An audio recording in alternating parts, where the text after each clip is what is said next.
Yeah, I know. You're all cozy in our robes. I wanted us to all climb into the king size bed. That's your fantasy. Okay, guys. So we're gonna do some just grip fighting from standing. We're not trying to take each other down. We just want to try and get some different grips. Okay. So the goal for this, is to make connection with your hands around a part of their body. Okay. So this can be around their hips. This could be around head and arm. This could be around a leg. Could be around two legs. We're not taking the person down, but I want you just to try and make those rings. Yeah, so make a ring around their neck, around their arm, head and arm, whatever you want. Okay, so we're going to start away. So we're going to start with no grips at all, and we're both trying to make rings for this one. Okay, both trying to make rings. Everyone cool? Good. If you get the ring, reset starting. Okay, reset. Yeah, cool. Everyone cool? Good. Grab a partner. 1, 2, 3.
Yeah, good, good. I know Jeff can actually help me out with this as well. Is with what I was seeing a lot of, and I don't know if you've noticed this a lot in jiu-jitsu, everyone's upright. So everyone, when they wrestle, let's go with when you'll see people come out. They come like this, but they come up high and they start playing a lot of more Greco, rather than freestyle. You don't see a lot of guys wrestling like real low. I don't know if you've noticed that. I noticed it.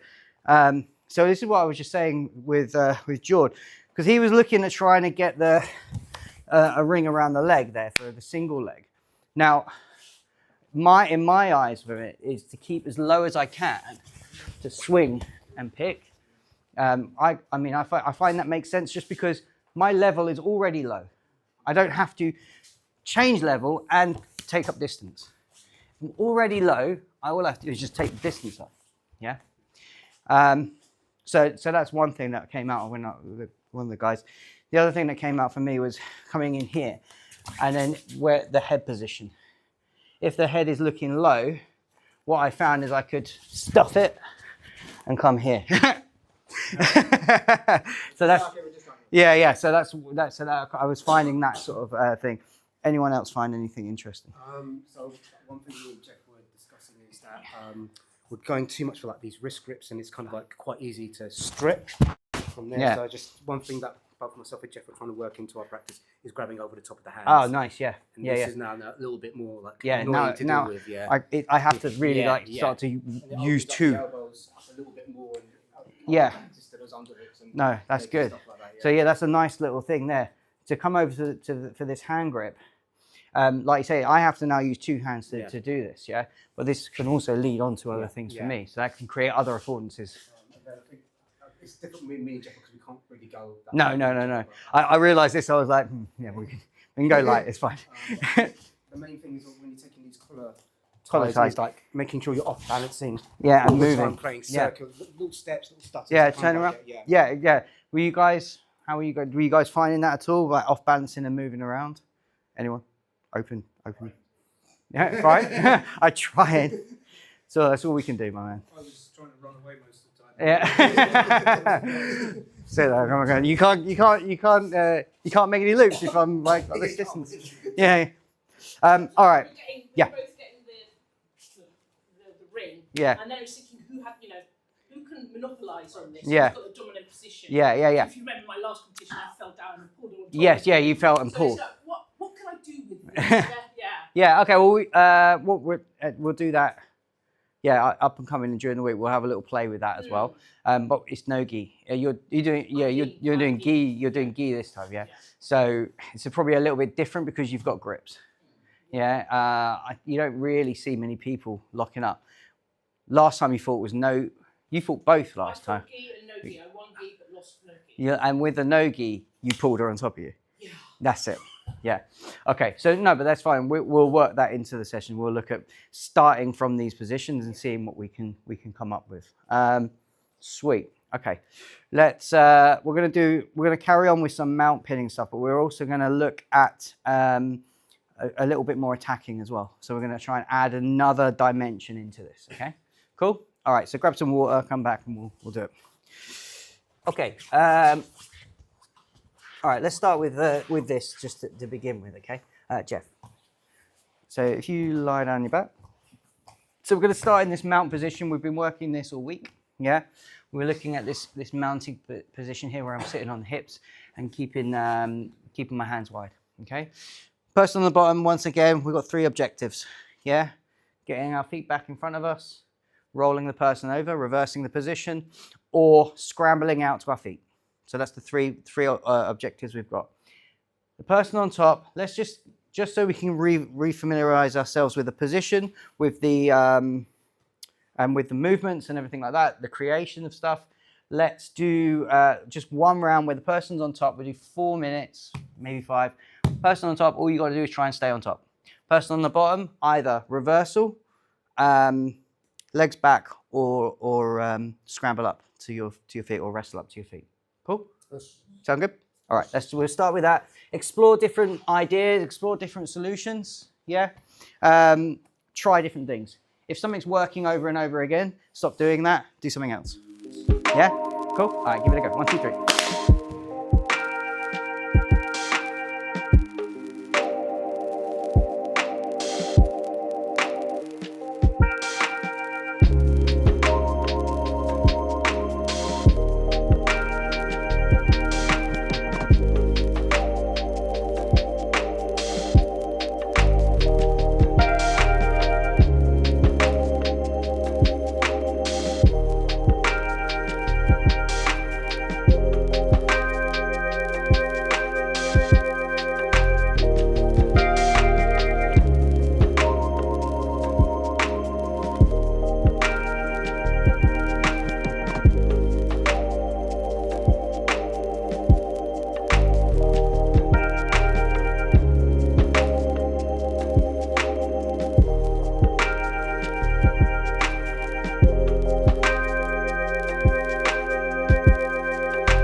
How did you guys find that?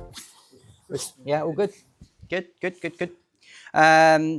Did you manage to, what did you manage to achieve? Did you manage to achieve all 3 objectives? No? I wasn't able to get back to my feet. Well, no? No. Go on. I forgot about the feet one, but I would have I find that, I mean, that comes from being able to get your legs back anyway. Yeah. So a lot of time that scramble up onto my feet is generally it's like I'll almost end up into a deep half position, and then I come out the back and scramble up onto my feet.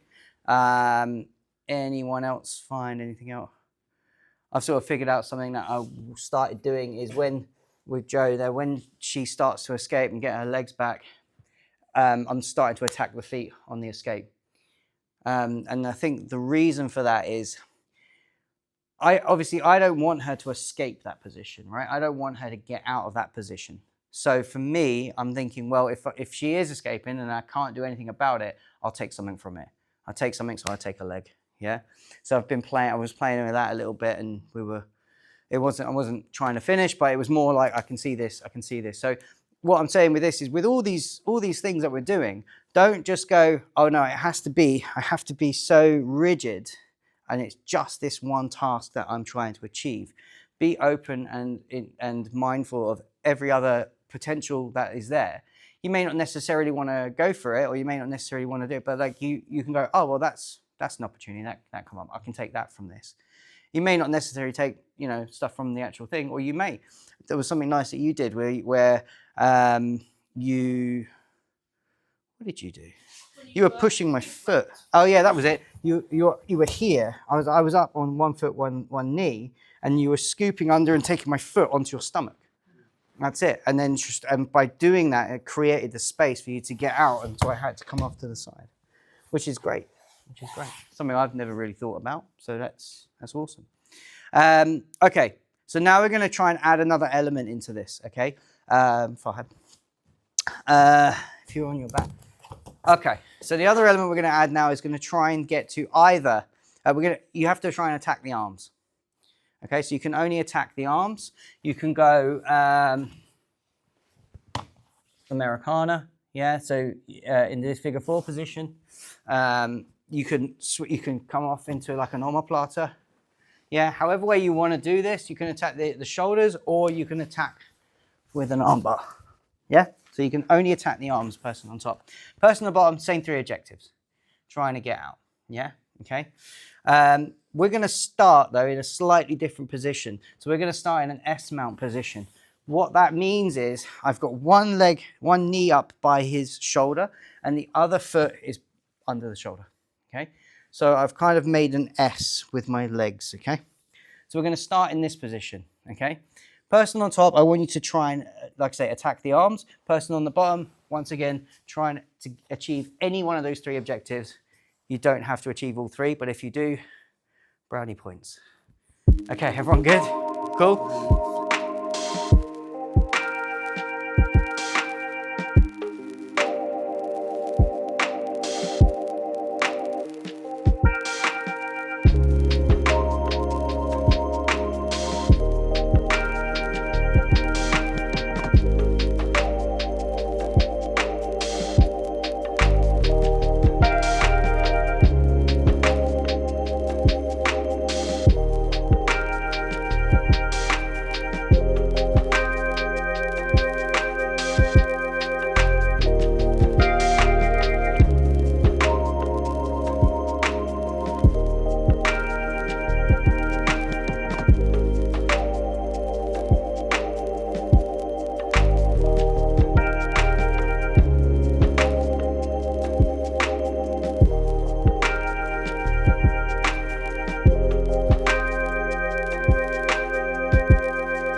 How was that?